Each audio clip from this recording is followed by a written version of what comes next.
Dios los bendiga. Bienvenidos al programa Punto de Reflexión. Nos bendice que usted sea parte de esta programación porque llevamos principios bíblicos como una forma de edificar tu vida y la vida de tu familia. Recuerda que estamos abordando la serie Cómo estudiar la Biblia y ya hemos estado dando a conocer en dos partes el tema, el canon, el texto, y ahora vamos a analizar las traducciones de la Biblia. Esto es importante porque a través de la historia usted debe de saber de cómo se conformó la Biblia para que valoremos por qué el texto sagrado que finalmente ahora tenemos, lo podemos leer, nos bendice conocer las historias del Antiguo, Nuevo Testamento, pues hubo un precio en el pasado. Y claro, Dios controlando la historia de esos 40 hombres, en primer lugar, que Dios los inspiró, como dice la palabra de Dios, para traer lo que Dios quería para el ser humano, el tema de la salvación y principios del reino de Dios. Pero a través de la historia, pues seguramente Dios levantó también personajes para rescatar muchos manuscritos, para afinar todos esos detalles que ahora tenemos como una traducción en nuestro contexto, que es la palabra de Dios, en versión pues de lo que nosotros llamamos el idioma castellano. Quédese con nosotros porque de eso vamos a hablar en esta tercera parte del canon, del texto y las traducciones, de cómo en la historia hombres se levantaron para traducir el texto sagrado. Punto de reflexión. Un tiempo de diálogo ameno con expertos bíblicos, hablando sobre temas actuales y aplicaciones prácticas, con el presentador Marvin Coronado.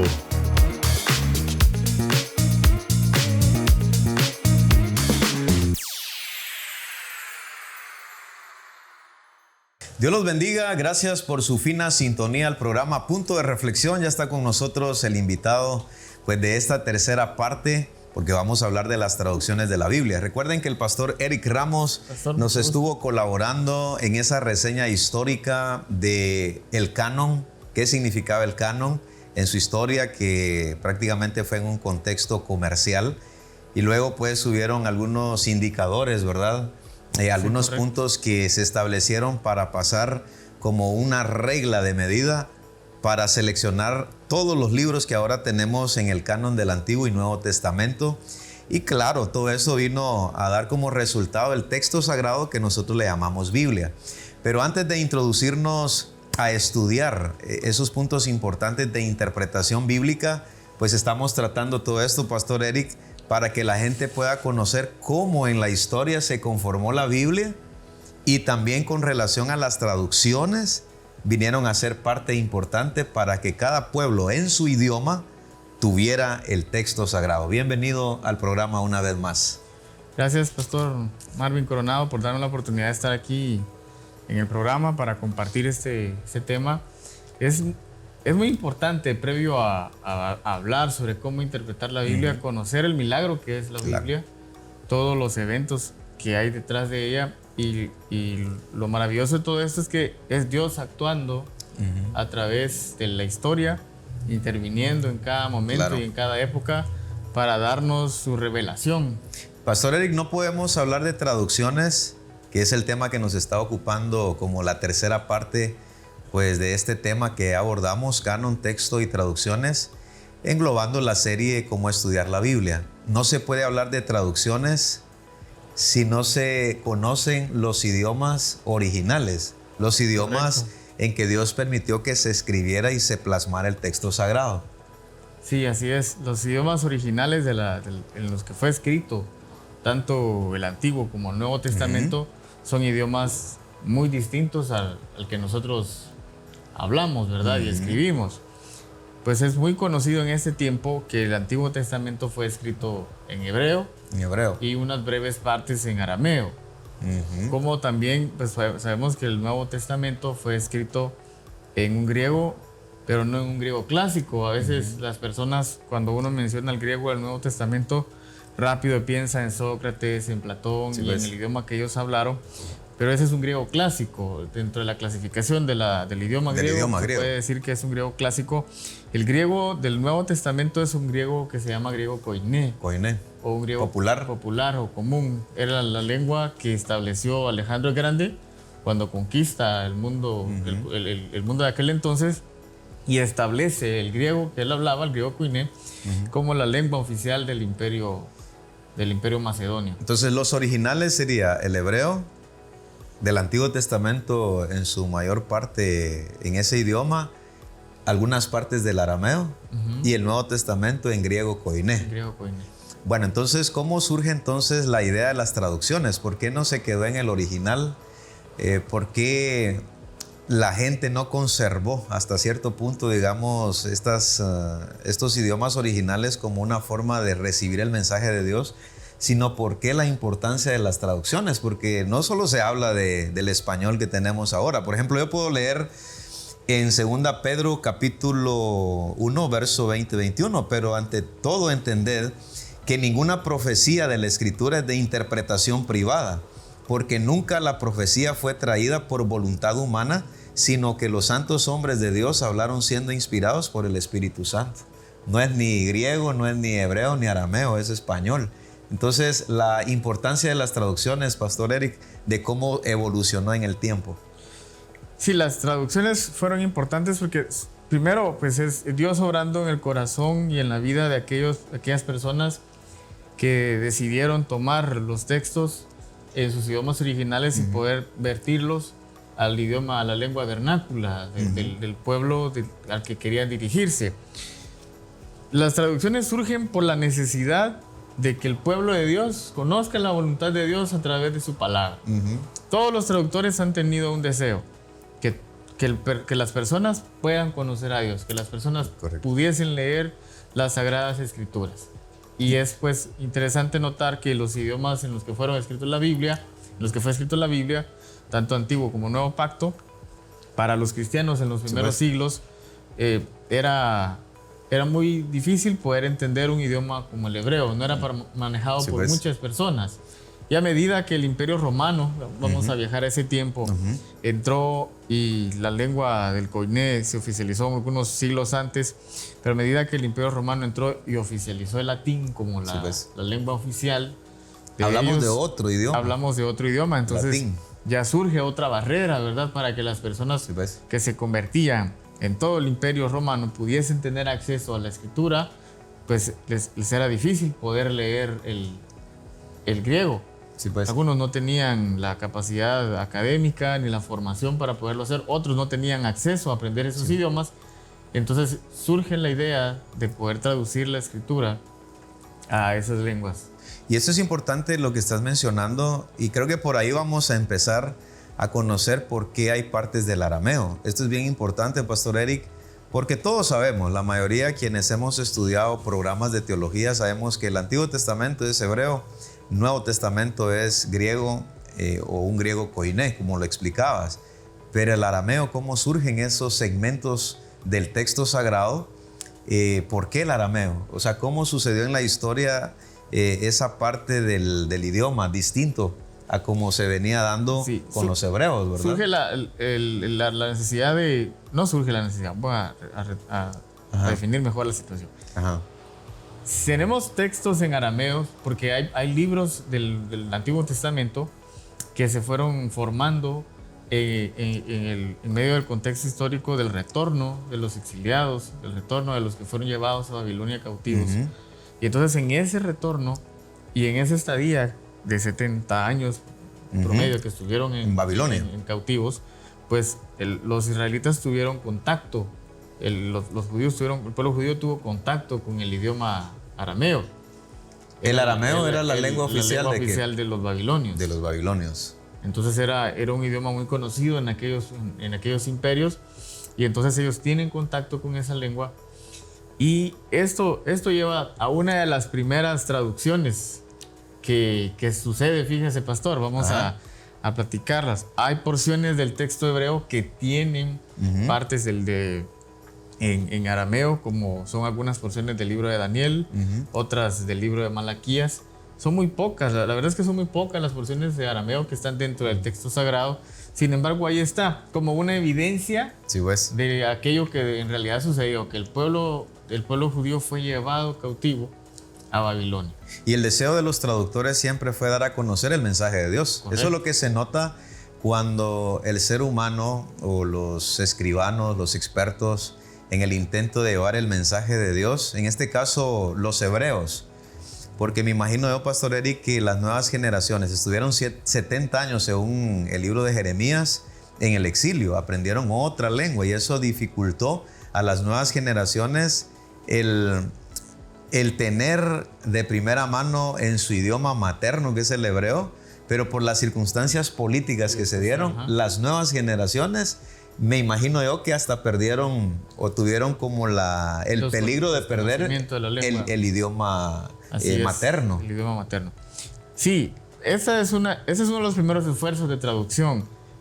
Cuando los hebreos llegan a Babilonia y tienen esos años de cautividad, se establecen, allí surge la sinagoga, lo platicamos la vez pasada. ¿Sí ves? Entonces, para que las nuevas generaciones conocieran la ley, empiezan a darse las primeras interpretaciones en arameo y empiezan a ser escritas. Sí, pues. A eso se le llama targúmenes. Targúmenes. Los targúmenes viene de la palabra targum, que significa interpretación, que no era otra cosa más que el maestro hebreo, el maestro judío, tomaba el texto en hebreo, ¿sí ves? Lo leía y lo traducía, lo interpretaba, lo traducía y lo escribía para poderlo compartir con las generaciones.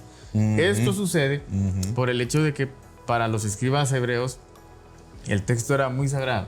Sí, pues. Y entonces venir y hacer y vertir directamente el texto sagrado al arameo, para ellos era ofender de alguna manera la divinidad y rebajar su texto. Entonces ellos se vieron en la necesidad de hacer estas interpretaciones, de hacer esta traducción y escribirla.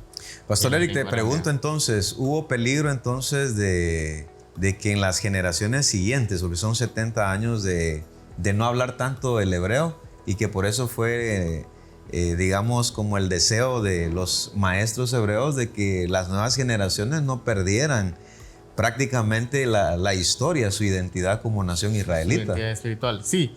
Es por eso que surgen los targúmenes, para que la identidad espiritual del pueblo no se perdiera. Surgen dos familias, hay dos tipos de targúmenes que son los reconocidos. Está uno que se llama el Targum Onkelos del Pentateuco. ¿Sí ves? Y el Targum Jonatán de los profetas. De estos dos, el primero es considerado como una autoridad. Surgen esos targúmenes porque lo que los escribas querían era que el pueblo no perdiera su identidad religiosa. Porque en Babilonia no les servía para nada el hebreo. Sí, pues. Tenían que aprender el arameo, pero no debían perder. De hecho, en la actualidad creo que el hebreo que se habla se debe también a las traducciones y esos manuscritos antiguos que finalmente el pueblo de Israel regresa en 1948, ¿verdad? Sí, fueron de base para el hebreo actual. Entonces, imagínense ustedes lo interesante de las traducciones. En el siguiente segmento nosotros vamos a hablar acerca de la Septuaginta. Vamos a dar a conocer en estos minutitos que nos quedan acerca de otra traducción que es la Septuaginta. Importante porque en el tema teológico, quienes hemos estudiado algún programa teológico nos estamos identificando, pero aquellos que nunca han estudiado un programa teológico, esto nos cae muy bien porque conocemos las traducciones. Ya hablamos de los targúmenos, hoy hablemos acerca de la Septuaginta. La Septuaginta, pastor, por lo general es abreviada o simplemente dicha la versión de los 70.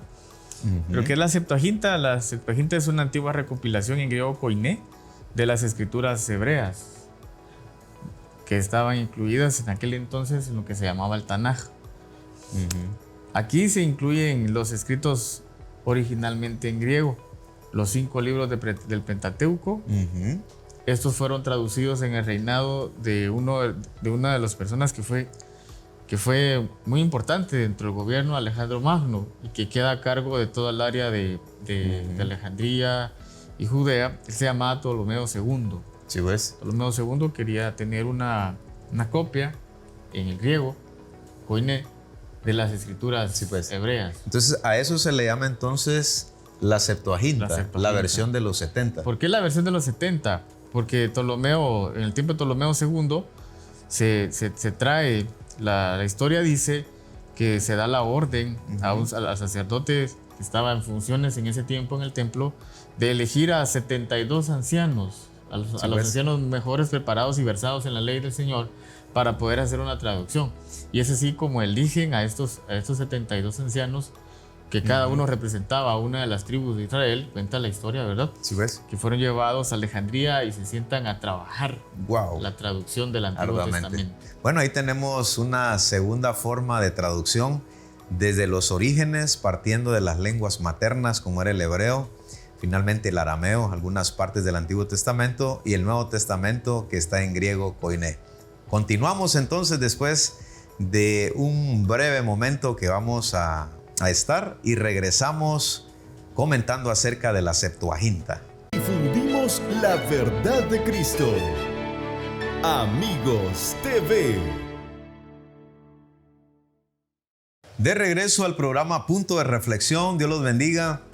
Todos aquellos que se están incluyendo al programa, estamos abordando la serie Cómo estudiar la Biblia.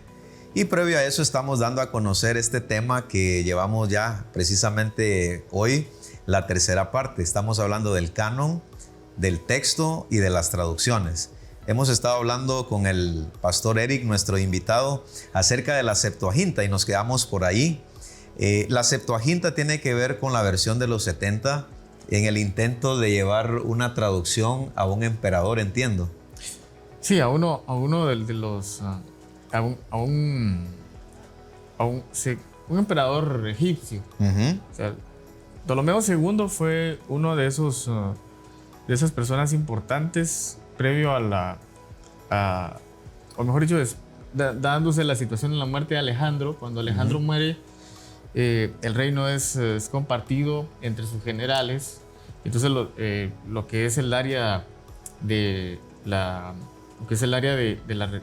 Galilea, Alejandría, todas estas ciudades, Judea, queda en manos de Ptolomeo y su descendencia, ¿verdad? Entonces Ptolomeo II sí, pues. es quien pues en una de sus reuniones con todo su gabinete y su consejo, pues querían tener una biblioteca en donde estuviesen todos los escritos sagrados de esa área y tener como que una capital, que Alejandría fuese una de las capitales intelectuales de aquel tiempo. Sí, pues. Entonces, movidos por ese sentir, solicitan al sumo sacerdote que estaba en turno en esos años, allá por el año 285, se le solicita poder llevar a los ancianos mejor preparados y conocedores de la lengua hebrea para poder hacer una traducción al griego koiné. Correcto. De las escrituras hebreas que pudiese estar presente en la biblioteca de Alejandría. Todos conocemos que Alejandría, por historia,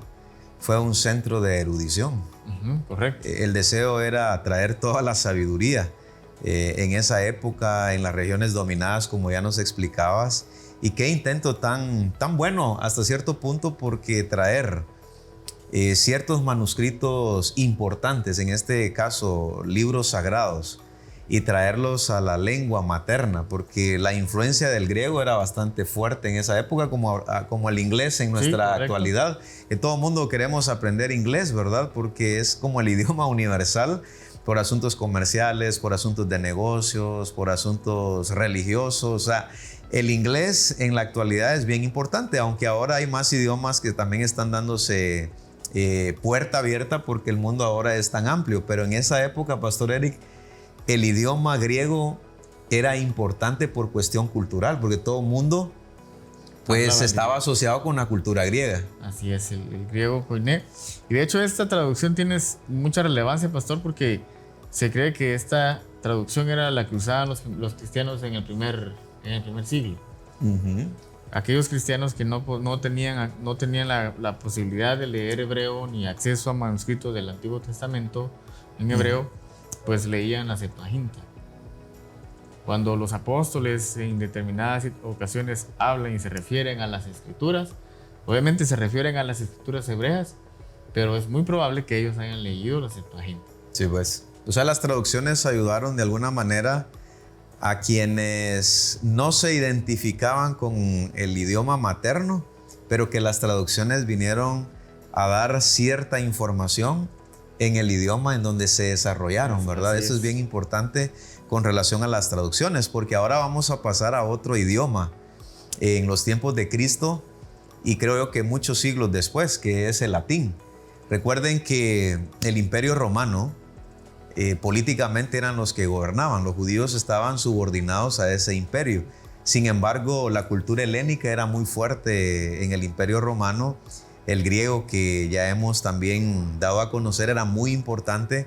Pero ahora viene otro idioma y se complica más el asunto con relación a quienes hablaban el latín y que de alguna manera los lingüistas, porque aquí la erudición, Pastor Eric, eran lingüistas los eruditos, ¿verdad? Los educados, ellos dominaban varios idiomas, pero a nivel de pueblo sabemos de que no era así. Entonces el latín vino a ser como otro obstáculo a la gente que hablaba ese idioma como idioma materno, pero que había mucha información en otros idiomas, como lo era el texto sagrado.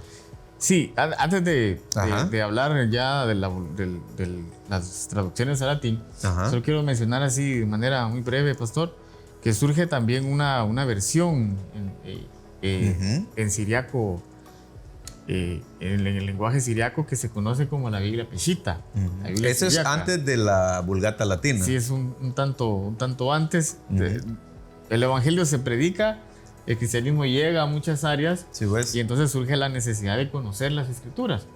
Y lo interesante de esta Biblia Peshita, Pastor, es que está escrita en un arameo, pero es un arameo distinto al de los targúmenes. El arameo de los targúmenes se conoce como un arameo occidental. El arameo de la Biblia Peshita es un arameo oriental, que se conoce comúnmente como un siriaco. O el siriaco quiere decir sencillo, sí, pues. de fácil entender y de fácil comprender. Entonces, esta traducción también se cree que o bien pudieron haber participado judíos para poder traducir al siriaco. Sí, pues. ¿Era otro idioma? Testamento, era una especie de arameo, pero muy dado a hablarse en las regiones de Siria. Sí, pues. Entonces, por eso, de ahí, ¿verdad?, el término siriaco, y Peshita porque es sencilla, de fácil lectura y comprensión. Y surge también esa traducción, sí, una Biblia que contiene la porción, que tiene el Nuevo Testamento y que tiene también el Antiguo Testamento ya a una lengua diferente. Que el digamos, de Siria. Así es. Muy bien. Imagínense ustedes, esto está un poquito antes de la Vulgata Latina, que es lo que le preguntaba al Pastor Eric. Y hoy sí vamos a hablar acerca de latín, ¿verdad? Porque políticamente Roma era el que gobernaba. Y antes de eso, pues hicieron estas ya traducciones que nos hablaban muy bien en el intento de llevar al idioma materno en otras culturas el texto sagrado, que es lo que estuvimos hablando en los programas anteriores con relación al canon y el texto, que es la Biblia. Bueno, hablemos acerca entonces de esta traducción de Jerónimo, porque fue él el encargado y que Dios utilizó para traer una nueva traducción para entender el propósito de Dios para esas culturas también. Sí, verá, Pastor, a Jerónimo de Estridón se le da una tarea, la tarea de revisar una de las traducciones que existían en el latín, que se llamaba la Antigua Latina, una traducción bíblica, y pues a Jerónimo se le da esa encomienda. Y Jerónimo pues se traslada de su lugar de procedencia hacia uno de los monasterios que estaban en Jerusalén para tener acceso a documentos. A los originales. A textos, así, sí, a los originales, a textos del Nuevo Testamento. Y empieza a hacer las traducciones de los evangelios. Se cree que ya para el año 384 ya Jerónimo tenía la traducción ya de los evangelios. Del griego, ¿verdad? Los manuscritos griegos a los que él tenía acceso en ese entonces. Y en Jerónimo surge una intención en él, y dice que él creía que para que un texto sea más autoritario tendría que venir directamente del original. Sí, la Antigua Latina tenía su traducción de algunas partes de la Septuaginta y otras de otros textos que en hebreo que habían utilizado, pero no era del todo vertida del hebreo. Para Jerónimo entonces surge la necesidad y se dedica a aprender el hebreo durante ese tiempo, y la traducción del Antiguo Testamento del hebreo a latín a Jerónimo le llevó un promedio de 15 años. 15 años, no fue fácil. Vean ustedes, 15 años le llevó a estudiar para que la traducción fuera lo más apegado, o sea, fuera prácticamente no perder el sentido de lo que Dios estaba transmitiendo a la humanidad. Así es. Y fue un trabajo muy colosal el que estas personas hicieron, fue muy grande, requirió mucha dedicación, requirió esfuerzo y libre de la capacidad académica e intelectual que Dios les proveyó a estas personas. La Vulgata Latina entonces fue traducida por Jerónimo tanto Antiguo y Nuevo Testamento. Sí. Y todo ese trabajo le llevó 15 años. Le llevó 15 años. Muy bien. Damos gracias a Dios porque en la historia Dios siempre va controlando su mensaje, cuidando su mensaje. Y recuerden que los idiomas hasta cierto punto ha sido una barrera. Una barrera porque en el intento de transmitir el conocimiento de otros idiomas es bastante complicado, porque entonces hay gente que tiene que ser lingüista preparada pues en otros idiomas para que la traducción venga y no pierda el sentido. Es lo que Dios cuidó a través del tiempo. Quédese con nosotros porque continuamos con el tema de las traducciones de la Biblia. Descubre, aprende, explora, sumérgete. Esto es Cápsulas de Reflexión. Muy bien, queremos compartir en esta cápsula lo que la palabra de Dios enseña en el Salmo 119, versículos 9 al 16. Y dice la Escritura: ¿con qué limpiará el joven su camino? Con guardar tu palabra. Con todo mi corazón te he buscado. No me dejes desviarme de tus mandamientos. En mi corazón he guardado tus dichos para no pecar contra ti. Bendito, oh Jehová, enséñame tus estatutos. Con mis labios he contado todos los juicios de tu boca. Me he gozado en el camino de tus testimonios, más que de toda riqueza. En tus mandamientos meditaré, consideraré tus caminos. Me regocijaré en tus estatutos, no me olvidaré de tus palabras. Un consejo muy oportuno para todas aquellas personas que queremos mantenernos firmes en nuestra vida y en nuestra vocación de fe. El salmista inicia esta sección del Salmo 119 con una pregunta: ¿con qué limpiará el joven su camino? Es decir, ¿qué le puede ser útil al joven? ¿De qué forma el joven puede venir y discernir, o la persona puede venir y discernir aquello que le es bueno y que no le es bueno? ¿Cómo puede saber el joven si hay una situación que le puede ser adversa, que no le va a ser beneficioso? Pues el mismo salmista responde y dice: con guardar tu palabra. Y luego en los siguientes versos de esta sección del Salmo 119 empieza a dar a conocer cómo es que el salmista ha guardado los mandatos del Señor en su corazón. Dice el verso 10: con todo mi corazón te he buscado, en mi corazón he guardado tus dichos. Dice el verso 11, luego en el verso 14 dice: me he gozado en el camino de tus mandamientos. En tus mandamientos meditaré, me regocijaré en tus estatutos. Habla el salmista y dice que la mejor manera para mantener limpio nuestro camino es venir y guardar la palabra de Dios en nuestro corazón y ponerla en práctica. Descubre, aprende, explora, sumérgete. Esto fue Cápsulas de Reflexión. Damos gracias a Dios porque Él ha sido bueno. Dios nos ha permitido tener el texto sagrado, que es el tema que estamos ahora abordando, canon, texto y las traducciones de esa serie, Cómo estudiar la Biblia. No pudiésemos estudiar la Biblia si no conocemos la historia de cómo Dios conformó, utilizando hombres, siendo inspirados por el Espíritu Santo para tener el texto sagrado que nosotros le llamamos Biblia. Recuerde que la Biblia se desarrolló en diferentes contextos. Estuvimos hablando que el Antiguo Testamento fue escrito en hebreo, partes del arameo, el Nuevo Testamento el griego koiné, los targúmenes que ya nos explicaba nuestro invitado, el pastor Eric, en qué circunstancias por el exilio, ¿verdad? Y las nuevas generaciones que fue necesario hacer una traducción. Creo que fue una de las primeras traducciones. Luego encontramos la Septuaginta, ¿verdad? Que fueron 72 ancianos lingüistas usados por Dios para una traducción al griego por las circunstancias de lo que ya se explicaba en segmentos anteriores. Luego la traducción a la lengua siriaca, ¿verdad? Como una forma de llevar el mensaje de Dios a esa cultura. Y luego, pues en el Imperio Romano, que se hablaba el latín, de igual manera se oficializó la religión el cristianismo como parte de esa religión oficial. Entonces fue necesario que Jerónimo tradujera también, partiendo de los originales, una nueva traducción. Pero luego nos encontramos, Pastor Eric, que nuestro invitado, con la famosa Reforma Protestante. Y antes de la Reforma también hubieron intentos de llevar el mensaje de Dios a ese idioma materno que tiene que ver con su cultura y de conocer el propósito de Dios para ellos también.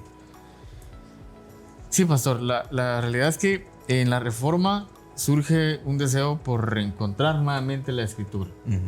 Y el latín perduró por muchos años, siglos. Lo que sucede es que la Vulgata Latina fue establecida como la única versión oficial. La oficial, porque también en el Imperio Romano fue la religión oficial.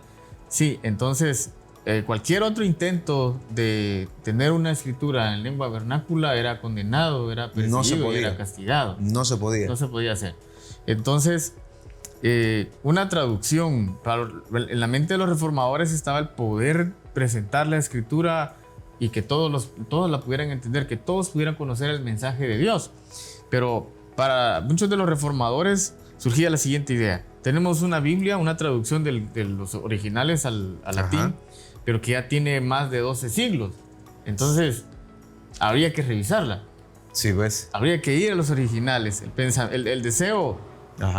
El deseo y la capacidad humanista que tenían los reformadores les pedía, les hacía, los empujaba, los llevaba a conocer, sí, pues, y a determinar si aquello que leían en la Vulgata era realmente cierto. Y para ello tenían que ir a los originales. Entonces ellos fueron movidos a poder buscar, sí, en los originales y poder hacer traducciones que fueran dirigidas a las personas que realmente necesitaban tener contacto con la Escritura. Sí, pues. Mire, intentos de traducir las escrituras a las distintas lenguas hay desde el año 1200. Sí, pues. No necesariamente en la Reforma del siglo XVI. No, aunque el auge fue en la Reforma. Sí, pues. A la lengua romance o la lengua española de aquellos años, sí, pues, hay una traducción del año 1208 o 1212 en el tiempo de Alfonso el Sabio.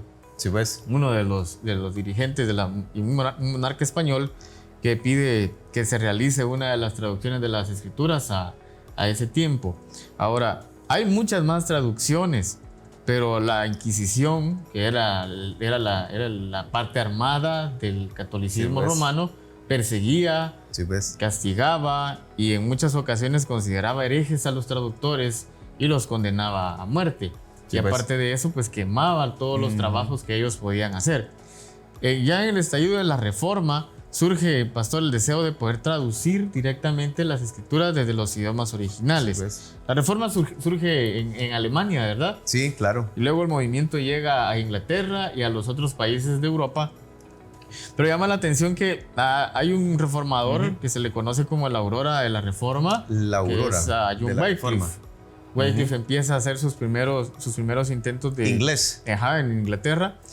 Y Wycliffe hace su primera traducción de la Biblia, de la Vulgata, pero él traduce de la Vulgata al inglés. Sí, pues. O sea, él toma de partida la traducción de Jerónimo. Así es. Ajá. Entonces, para otros intelectuales cristianos de ese entonces y reformadores, la traducción de Wycliffe, aunque su intención era que la Biblia fuese conocida, consideraban que estaba muy latinizada todavía. Sí, pues. Que había términos muy literales del latín y así surgen otras traducciones. Pero llama la atención lo que sucede allá en Alemania, ¿verdad? Sí, pues este es como que sería la culminación de todos los trabajos que se venían dando previo a la Reforma. Sí, Wycliffe hace su traducción, pero ya Lutero es movido a que el pueblo alemán conociera las escrituras, porque sucede algo. Fíjese que los reformadores eran intelectuales, eran personas con una profundidad académica amplia. ¿Lingüistas? Eran lingüistas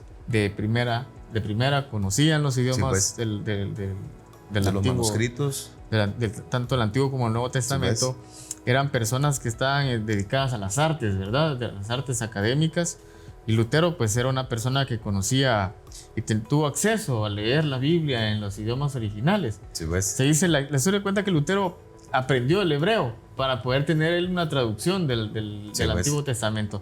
Y él quería que todos conocieran. Entonces Lutero traduce la Biblia al alemán del Textus Receptus, un texto griego que surgió en aquel entonces de uno de los filólogos muy reconocidos, Erasmo de Rotterdam. Parte del Textus Receptus usa algunas partes del texto de Teodoro de Beza y de un Tanaj hebreo que él tenía, que había adquirido comprándoselo a unos judíos muy reconocidos, y también usó materiales de los traductores de Worms, una comunidad judía que se dedicaba a tener sus textos sagrados. Luego surge en Inglaterra la traducción al Nuevo Testamento y al Antiguo Testamento de William Tyndale. Sí, pues. Tyndale era un erudito del griego y del hebreo que hace una traducción a un inglés más sencillo, sí, pues, para que fuese conocido por toda la isla británica, ¿verdad? Tyndale sienta las bases para lo que después se conoce como la versión King James.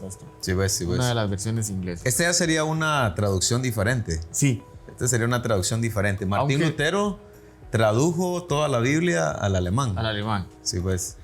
Wycliffe tradujo del latín al inglés, pero sí, Tyndale va al hebreo, sí, va al griego, traduce al inglés. Y antes de morir... Él refinó entonces. Él refinó. Sí, pues. él era un erudito de las lenguas antiguas. Entonces, Tyndale, en su oración antes de morir en la hoguera, castigado por la Inquisición, hace una oración y dice: Señor, que el rey conozca y que despiertes el espíritu del rey para que pueda hacerse una traducción. Le llega el rey Jacobo al poder y entonces a él le parece la idea de tener una versión revisada de las escrituras. Prácticamente es el trabajo de Tyndale puesto ahí y juntamente con otros expertos en Biblia, y logran crear la Biblia King James. Antes de irnos a un corte, entonces, por muchos años el latín, la traducción de Jerónimo, perduró entonces en la iglesia oficial. Así es. No permitiendo otros trabajos por las circunstancias que se dieron en su momento, pero los reformadores deseaban que el texto, que es el tema que nos está ocupando, y esta es la tercera parte, que el texto sagrado llegara a sus culturas y al idioma materno. Y de igual manera el español, que también no se podía obviar, pues ahora lo tenemos. Yo puedo leer acá en el Salmo 119, 105, ¿verdad? En un texto ya traducido de los originales: lámpara es a mis pies tu palabra y lumbrera a mi camino. Entonces, con relación a la Reina Valera, que es lo que actualmente en Hispanoamérica o los países latinoamericanos y propiamente en Guatemala, es la versión que manejamos, la Reina Valera. Reina Valera. Sí, pastor, la historia del texto de la Biblia en español es una historia bastante accidentada y muy relacionada con la controversia y la persecución religiosa. La historia y el desarrollo de las traducciones del español van de la mano con la lucha que se ha vivido en el mundo hispano por cerca de 4 siglos para que la gente tenga acceso a la palabra de Dios. Sucede que la corona española era muy rígida y dio todo el poder para que la Inquisición pudiese entrar y pudiese detener el grito de la reforma dentro de la nación. Y surgen algunas Biblias al idioma español, como mencionaba. Hay Biblias que datan de los siglos X y XII, pero todos estos intentos fueron reprimidos, ¿verdad? Sí, pues. Hasta que llegamos a una de las Biblias muy importantes dentro del idioma español, ¿verdad? Que como lo es nuestra versión Reina de Valera, que podemos decir que empieza con Casiodoro de Reina. Casiodoro de Reina era un monje que estaba dedicado a estudiar las escrituras en un monasterio en Sevilla. Era un erudito, preparado en las lenguas antiguas, conocedor de los idiomas antiguos. Y llega a este monasterio uno de los documentos de la Biblia traducido al español. Y entonces en ellos surge la necesidad, y cuando ellos ven y tienen contacto a un documento sagrado en la lengua del pueblo, eso cambió sus vidas. Sí, pues. Y ellos deciden que era una verdad que tenía que compartirse. Sí, pues. Queremos irnos a un corte y regresamos para darle continuidad a esta traducción de lo que es la Reina Valera, que es el español, para entenderlo a nuestro contexto y en nuestro idioma. Así que quédese con nosotros porque continuamos en el desarrollo de este tema. Amigos TV. Estamos en el último segmento del programa Punto de Reflexión. Estamos hablando acerca de la traducción Reina Valera. Nos contabas, Pastor Eric, nuestro invitado de esta semana, de cómo sucedió la traducción a nuestro idioma, que es el español, lo que nosotros conocemos y nos bendice leer. Imagínense ustedes, leer esta traducción en nuestro propio idioma, eso nos bendice, y cómo estos dos hombres, ¿verdad? Dos personajes vinieron pues a fortalecer esta idea de Dios para que también este texto sagrado lo tuviéramos en nuestro idioma materno. El español. Sí, como dije hace un momento, la traducción al español fue una traducción llena de persecución, llena de dificultades, pero Dios estaba detrás de todo eso, pastor. Para Casiodoro de Reina fue una vida difícil. Tuvo que salir de Sevilla, irse a otros países, y en otros países el asunto era que la reforma estaba dando ya resultados. El trabajo de Lutero era conocido. Entonces, ver que un español llegaba a otra ciudad, se asentaba y tenía la intención de hacer una versión, se consideraba hasta cierto punto como una amenaza al movimiento del luteranismo. Entonces, tuvo que salir de distintos lugares, y es hasta que llega a Basilea, en Suiza, se asienta allí y empieza a trabajar una traducción, sí, pues, en la que cuando Casiodoro de Reina viene, tiene el espacio, el tiempo y el momento para venir y hacer su traducción. Su traducción del Nuevo Testamento la realiza del texto griego que tenía Erasmo, sí, pues, del Textus Receptus.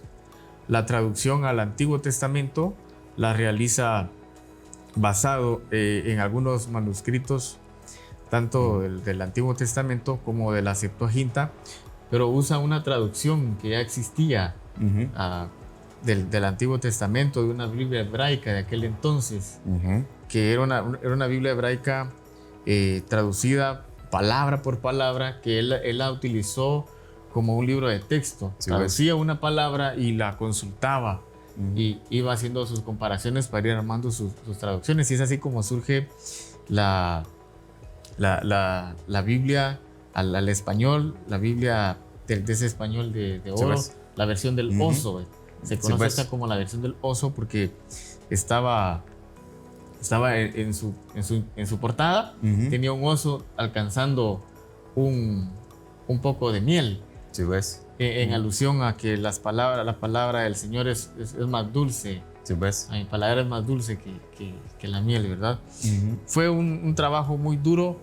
Se quemaban el trabajo, los perseguían. Sí, pues, sí, pues. Pero esta Biblia prevaleció. Y con relación al personaje de Valera, Cipriano de Valera, que fue un compañero de Casiodoro de Reina, ellos los dos estaban presentes en aquel monasterio allá en Sevilla. Le da seguimiento al trabajo de su compañero. Lo refinó. Termina de hacer correcciones y termina de concluir partes que no habían quedado terminadas, y termina de hacer revisiones y correcciones al castellano que Valera conocía y hablaba. Y entonces ahí surge la Biblia del cántaro. ¿Por qué le decían del cántaro? Porque en su portada estaba un dibujo donde se encontraban dos personas y había un cántaro vertiendo agua. Sí, para ellos tenía una representación especial esto, ¿verdad? Pero destaca que Cipriano de Valera toma el trabajo de Casiodoro de Reina, lo termina de pulir y ya lo presenta como la Biblia al español. Bueno, ahí tenemos entonces la reseña histórica de cómo esta traducción al idioma castellano o el español como lo conocemos, pues tenemos esta bendición ahora de tener acceso para estudiar la palabra de Dios. Sin embargo, el tiempo se nos terminó. Un punto de reflexión es que las nuevas versiones, Pastor Eric, así rapidito porque se nos terminó el tiempo, entonces, ¿de dónde parten las nuevas traducciones? Ya que se han encontrado pues manuscritos muy antiguos, las personas que se dedican a eso me imagino que conocen todo este historial a fondo. Entonces, en pocas palabras, las nuevas versiones que ahora tenemos son confiables porque han habido más hallazgos, han confirmado los trabajos a través del tiempo. Sí, pastor, las nuevas versiones son una bendición, porque la crítica textual, la arqueología, han investigado, han encontrado nuevos hallazgos, han encontrado manuscritos más antiguos ¿Sí ves? que los que tuvo acceso Erasmo de Rotterdam en su Textus Receptus. Y las Biblias modernas parten de estos nuevos manuscritos. Hablamos de los textos, ¿verdad? De los códices. Pero actualmente se manejan dos documentos antiguos como autoritarios para hacer traducciones.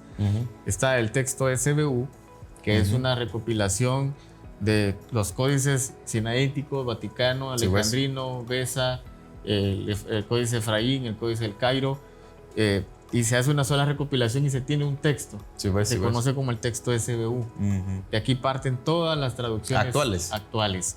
También surge el texto Nestlé Aland, que es una revisión de estos textos también, que es también un texto autoritario para poder hacer traducciones. Y las traducciones del Antiguo Testamento surgen de una Biblia hebraica que se llama la Biblia hebraica de Stuttgartensia. Sí, pues. ¿Por qué se llama Stuttgartensia? Porque el trabajo exegético de recopilación de la información de los manuscritos del Códice Alepo y del Códice Leningidense o el Códice de Leningrado se realizó en Stuttgart. En Stuttgart surge este tipo, surgen dos eruditos que trabajan en la recopilación, en la exégesis, en el análisis, en la comparación, y ya proveen una Biblia que se llama la Biblia hebraica de Stuttgartensia. De aquí parten las traducciones para el Antiguo Testamento, las traducciones modernas. Cabe resaltar, como un punto de reflexión, que cuando comparamos las traducciones hechas del Textus Receptus y del SBU, notamos que no hay contradicción total ahí. Eso es importante y con eso nos vamos, con este punto de reflexión. Dios controlando la historia para dar a conocer a través del texto sagrado, porque hoy finalizamos esta primera parte o sección de la serie Cómo estudiar la Biblia, que Dios inspiró a estos hombres en los idiomas originales, pero que el intento de Dios de llevar su mensaje a otras culturas con sus idiomas maternos, y en la actualidad pues tenemos una variedad de traducciones y también en otros idiomas. La Biblia, como dijiste, Pastor Eric, con eso nos vamos, es un milagro de Dios. Se ha conservado, es el libro más traducido y es el libro que ha transformado muchas vidas en todo el mundo y a través de toda la historia. Muchas gracias por tu participación y por la invitación también al programa. Dios te bendiga, un saludo final ahí y gracias por compartir tus conocimientos con nosotros. Gracias por esta invitación y esperamos que sea ser de bendición para las personas que nos escuchen y se motiven a estudiar la palabra de Dios. Dios los bendiga, así que ánimo y a estudiar el texto sagrado. Punto de reflexión. Un tiempo de diálogo ameno con expertos bíblicos, hablando sobre temas actuales y aplicaciones prácticas, con el presentador Marvin Coronado.